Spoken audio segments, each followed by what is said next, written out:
ভাইরা আমার, এরপর আল্লাহ পাক বলছেন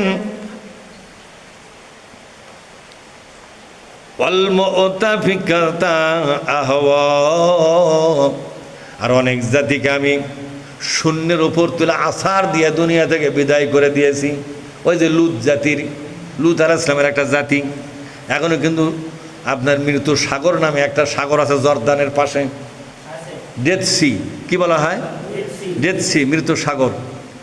এই মৃত সাগর, এখানে একটা বিরাট জাতি বসবাস করত, লুত জাতি।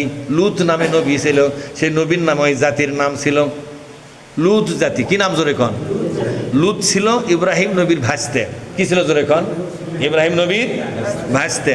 ইনি যখন নবী হলেন, ওই এলাকায় তাদেরকে পাঠানো হলো। লুত নবী গিয়ে ওই এলাকার সরকারকে দাওয়াত দিল, জনগণকে দাওয়াত দিল। জনগণ যা দাওয়াত পালো, সরকার গেল খেপে। সরকার গেল, সরকার এমন খেপা খেপলো, লুত নবীর পরিবারে তার কয়েকটা মেয়ে ছিল। তার বাড়িতে এক সময় ফেরেশতারা পুরুষের যুবক বালকের চেহারা নিয়ে তার বাড়িতে আসলো। ওরা এত নষ্ট হয়ে গিয়েছিল, পুরুষে জেনা ব্যভিচার করতো তারা। নাউজুবিল্লাহ বলেন। পুরুষে জেনা ব্যভিচার করত। ওই বাড়ি আক্রমণ করলো। লুত নবী এসে সামনে দাঁড়িয়ে বলল, আমার যদি শক্তি থাকতো তোমাদের মোকাবেলা করতাম। আমার বাড়িতে মেহমান এসেছে, তারা সবগুলো বালক, এদের গায়ে হাত দিও না। আমার মেয়েরা আছে, তাদেরকে তোমরা বিয়ে করে নিয়ে যাও। বলছে আমাদের মেয়ে মানুষ দরকার নাই, ওই ছেলেগুলো দেন। খুব টেনশনে পড়ে গেল লুত আলাইহিস সালাম। টেনশনে পড়ার পর ওই ফেরেশতার গ্রুপের যিনি সর্দার ছিলেন জিবরিল আলাইহিস সালাম, কি নাম জোরে এখন?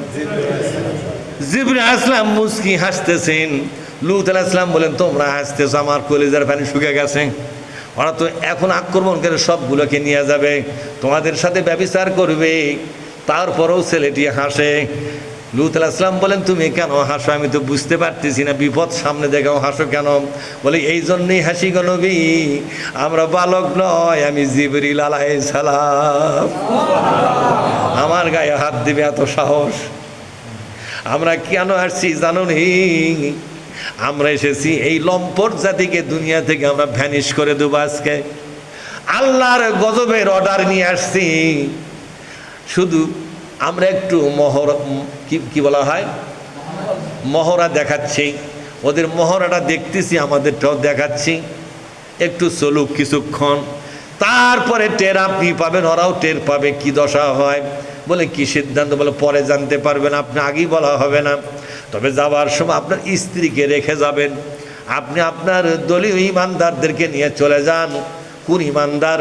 যেই সকল ইমানদার আপনার কাছে যে কিতাব এসেছে, যে সহিফা এসেছে, এই কিতাব প্রতিষ্ঠা করার আন্দোলন যারা করেছে, তাদেরকে সাথে নিয়ে চলে যান, ওরা জান্নাতি।